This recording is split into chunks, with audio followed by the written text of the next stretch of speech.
Hi, this is Ed in San Diego, and you're on Global TV Talk Show, a business unit of globalbusinessnews.net.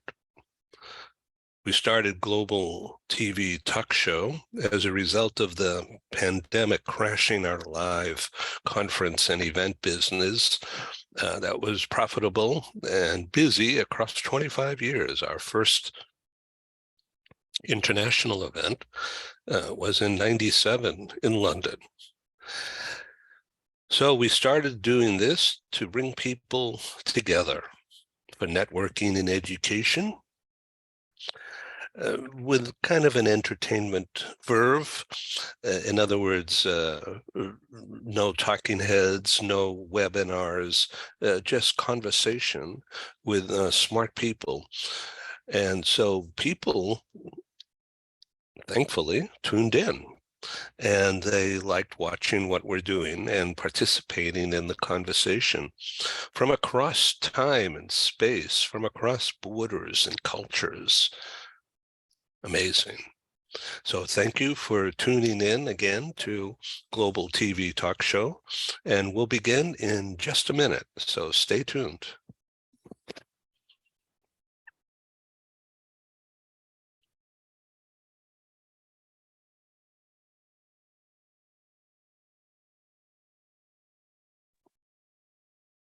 And here we are with Jim Walsh. Hey, Ed, good morning. Good morning. Now, I have all your notes and I'm ready, and I thank you for doing this. Sure thing. Thank you. Yeah, I look forward to meeting you guys. Yeah. So is it snowing yet in Syracuse? And it's going to be like 63 degrees or 70 degrees today. Oh, good for you. Wow. Really unusually wonderful fall. We haven't had a frost yet. Oh, well, great. So are the leaves turning? So no, the leaves aren't turning yet because there's no frost. No, there's been some cooler nights, but no frost. But yeah, the leaves probably peak was last week, but they're still really beautiful.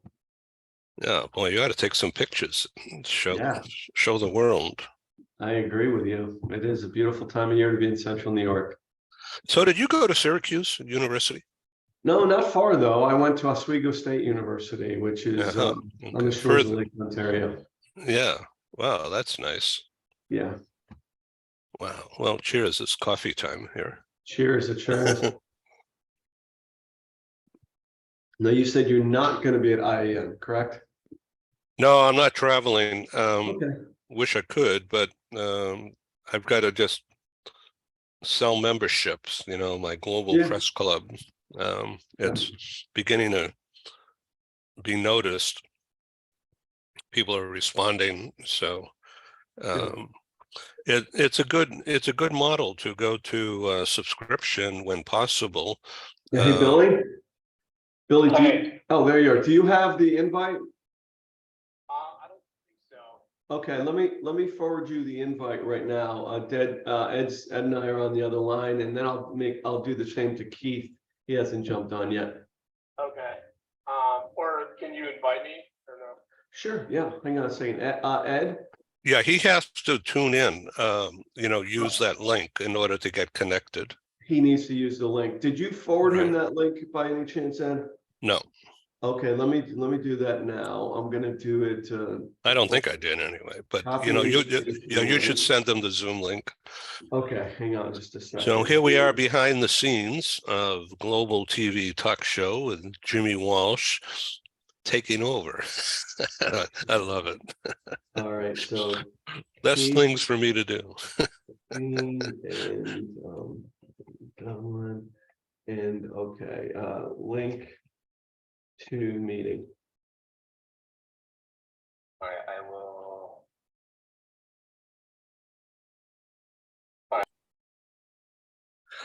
Hi, it's Ed again in San Diego, and welcome again to Global TV Talk Show. Our very special guest again is Jimmy Walsh and Relo Solutions Group, and here's Jimmy. Hey, happy to be with you, Ed, and I'm happy to have some studs joining us this morning. Hey, Um, that's cool. Okay, so introduce Keith and Billy. sure. So I think I'll do Billy first. Billy Donlin is our Director of National Supply Chain and entire service delivery process. Billy, how long have you been with us now? Is it 3 years?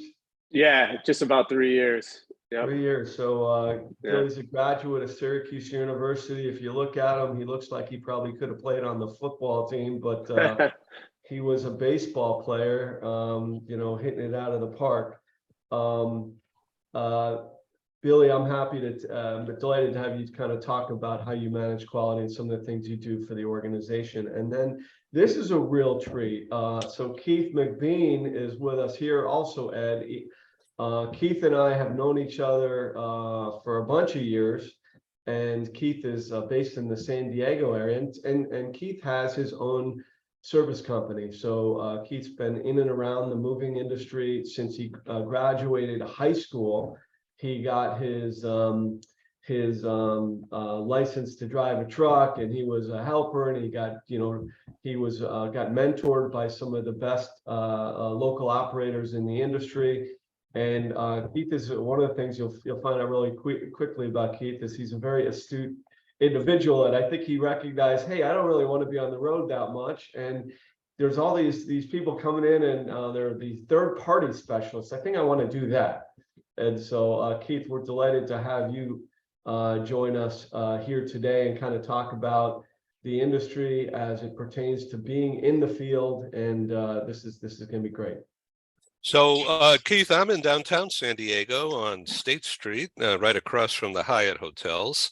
And a very long time ago, Reggie Lammers from Ace was my very first advertiser in a magazine that I produced called San Diego Bound, which was a relocation information guide, and all the companies used it. And also Mark Kuiper and from Sullivan. Those are the two companies that I drove for first. Yeah, so they were both early advertisers with me, and this is a very long time ago. And so it's just nice to have you on our show. A lot of people out there in our audience are not familiar with what you guys do. Okay, now many are, and through the distribution and the marketing of this program, after we finish up this live broadcast, we do a little editing and then we put it into our network, Global TV Network. And it will go out to about 1 million across the next 6 months or so.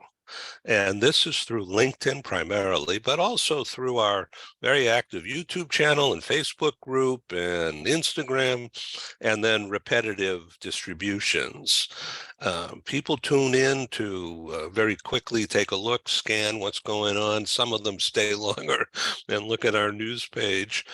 And many look at these programs while they got nothing better to do. So busy times right now. So this program will be seen in its entirety on demand, free for the next year plus. And feel free to send the program link around to your own people. Sounds good. Billy Donlin, as Director of National Supply Chain and Service Delivery for the Relo Solutions Group, that means that you're in touch with a lot of people all the time, right? Yeah, pretty much on the phone all day. Whether that be our third party guys, our regular guys, the clients that we have, as well as reaching out to new vendors, doing onboarding process, research, finding new guys to put in the field. So yeah, it's a pretty busy day, around Relo for operations team. So you have competitors, or are you the only guys doing this? No. It's a pretty competitive market out there for third party for sure. Keith, I'm sure is pretty familiar with some of our competitors. Yeah, I mean, Relo is definitely making a name for itself and expanding its footprint every day. So, we're definitely climbing the ladder, when it comes to the competition. So how do you do training, or do you only hire people who are already trained? There are a lot of guys that will come to us that aren't currently working with Relo that have been in the third-party industry for a while, that have had experience in the industry. And then there are a lot of what you would call probably a handyman of sorts that we do find that are very, highly skilled, very raw, and that we do take under our wing and train them up, get them introduced to some of the regional technicians that we have maybe in the area. We do have training videos, photos of how to, disassemble, reassemble things. So, it's kind of a slow, steady start for some of the new guys, but the guys that have been in the industry for a while, it's kind of a jump start, Great. Let's get back to you in just a moment. I want to give Keith a chance to talk. So, Keith, you have your own business, an entrepreneur, and I'm an entrepreneur, and Jimmy's an entrepreneur. So we know that there's peaks and valleys, and there's a lot of stakeholders. So tell us about the stakeholders you have to take care of. I'm not sure I understand the question. The stakeholders, meaning the people you manage or supervise to get the job done, the shipper, the driver, the crews, and the customer themselves. I think for me, it's about just keeping everybody happy, about teamwork, trying to make people feel like you're on the same team when you walk into a house. Because we're usually not the first people there. Usually the packers or the driver will have already established some sort of communication with the shipper or the customer. So we try to go in and be a part of the team, make the driver or the packers feel like we're only there to help them. And then conversely, the customer or the shipper, let them know that we're only there to take care of their most valuable possessions. Like we're just there to make everybody's life easier. And that's kind of what I focus on. Yeah. So COVID, I'll be right back to you, Jimmy. So with COVID impacting everything, yeah, everybody's worried about clean and safe, and who are these people coming in? And, how do you deal with that? A little rough. I mean, masks were a big part of it. Some people wanted gloves. So we had gloves and masks available, and we would wear the masks first to make sure that people were comfortable and kind of just feel people out, whatever they felt like we needed to do, we would just do, and keep our distance when people wanted us to keep our distance. And so when you go into a home, are you introduced by the shipper, the moving company? How does all that work? I mean, I've been in the industry for a long time. I used to drive for Reggie at Ace, and I actually drove at Sullivan too, which is kind of funny. So I still know a lot of the movers. So there's a familiarity for me personally. But I think that in general, when a tech walks in, especially some of my younger guys, there's not really any sort of introduction.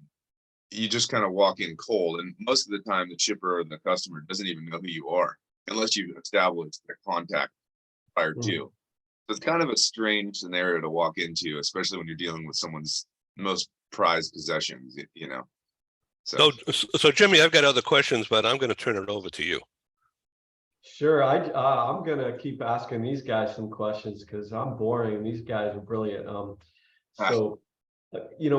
Keith, I'd love to, in this COVID world, frankly, even before COVID hit, getting qualified labor was really challenging. And so actually this question is going to be for both of you guys, but first I'm going to ask Keith, tell me about what's amazing is as a third-party service specialist, you've got to have some understanding of electric and plumbing and assembly and all these different fitness equipment, and you've got to have amazing diverse skill sets. How on earth are you able to get your crews trained up to do so much? The personality thing. When I hire people, I usually do working interviews. So I'll hire them based on how articulate they are, etc. No experience is really not what I'm looking for. It's more just about communication and how well spoken they are, strangely enough. Interesting. And I think that it's a personality thing. You have to be curious. You have to like puzzles.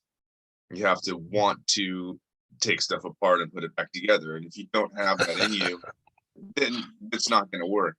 So most of the time when I'm looking for help, I'll go through a lot of phone calls, and then maybe I'll have 5 or 6 working interviews with people. And most of the time they don't work out because like we're saying, to be able to want to do all of those trades, so to speak. I mean, not to say we're tradesmen.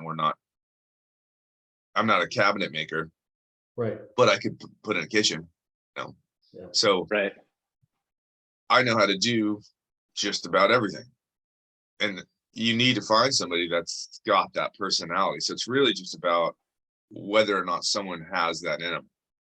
And Yeah. most people don't want to do all of this. It's a crazy thing to want to know how to do. Well, you're a mechanic. You're a Mr. Fix-It. Exactly.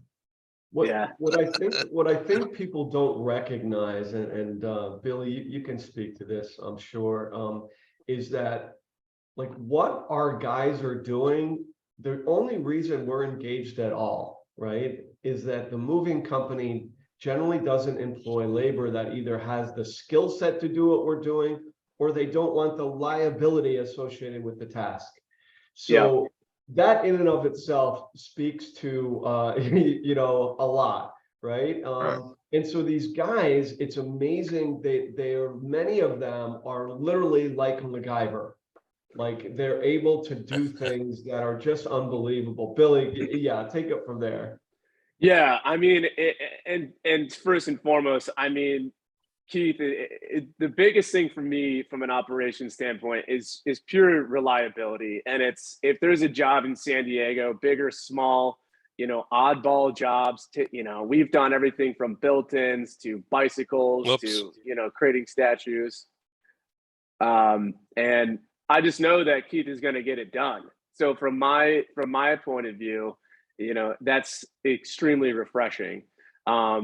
But yeah, I mean, what these guys can do is wild. I mean, you name it, from a playground jungle gym to, you know, and a full extent home gym, you know, double pulley machines and everything, all the bells and whistles. I mean, these guys will knock it out.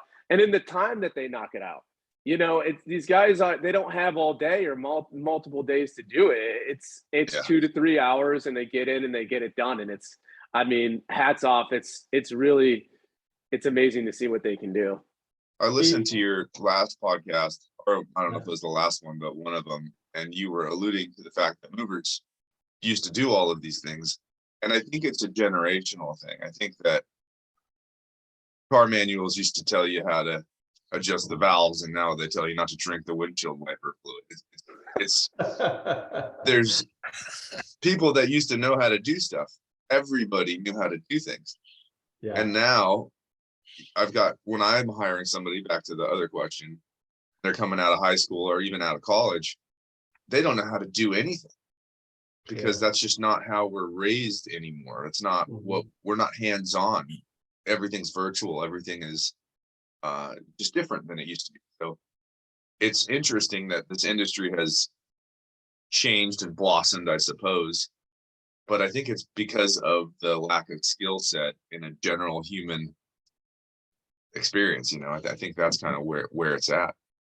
Yeah. You know, it's amazing. We hear and we read about labor shortages, skills shortages. This is exactly what you're talking about. Yeah. Yeah, 100%. I think it's just because we don't grow up doing those things anymore. I mean, I grew up taking apart cars and, like you said, just kind of doing everything. But that's because of who my grandfather was and who my uncles were. They were contractors, and they were in construction, and they were civil engineers. And that's the type of upbringing I had. And I'm a little older too, so I kind of caught that last bit of mechanical. But I'm able to teach the kids that I hire.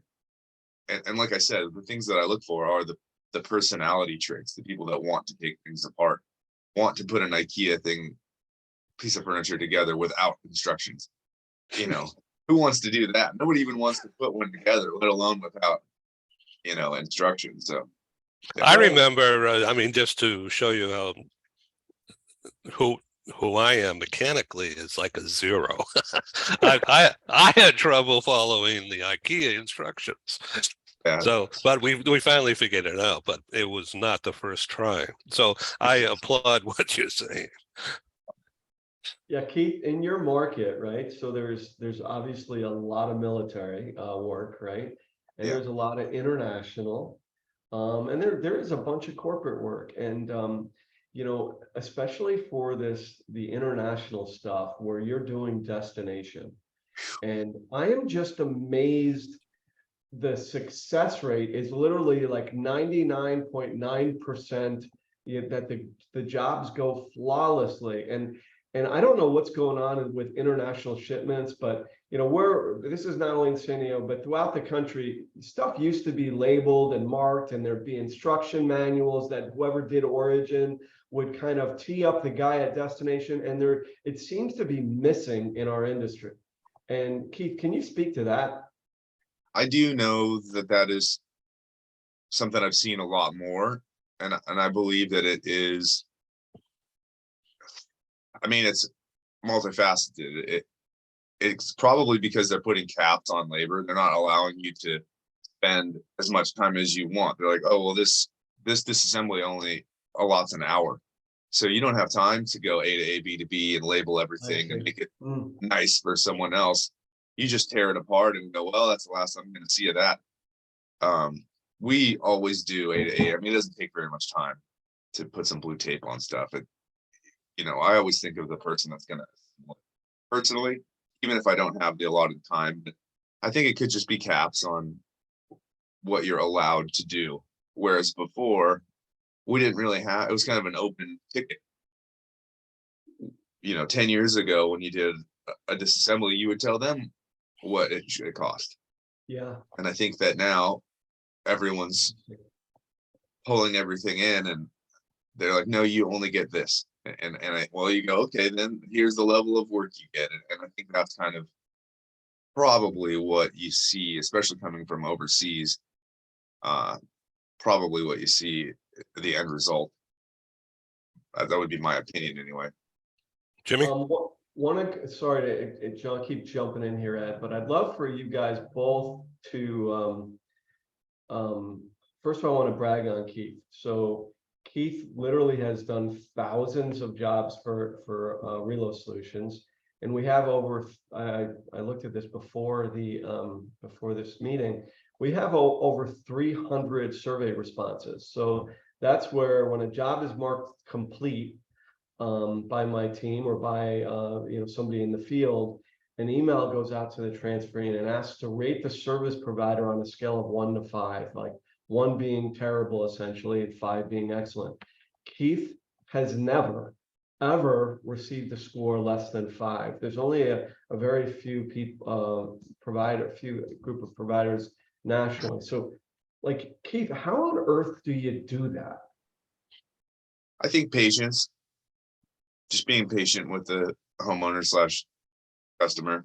A lot of people have their own opinions, and you have to have no ego involved and allow them to tell you how that you're supposed to do your job, and that happens a lot.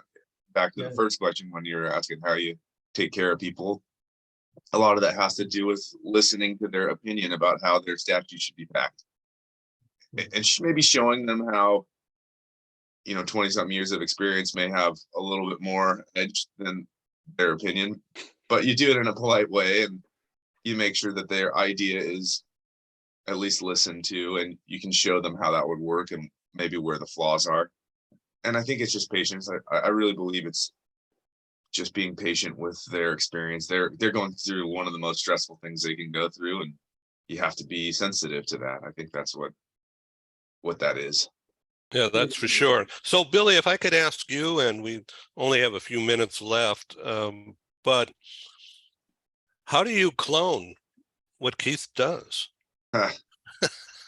Yeah, well, that's pretty tough. There's really only one Keith. But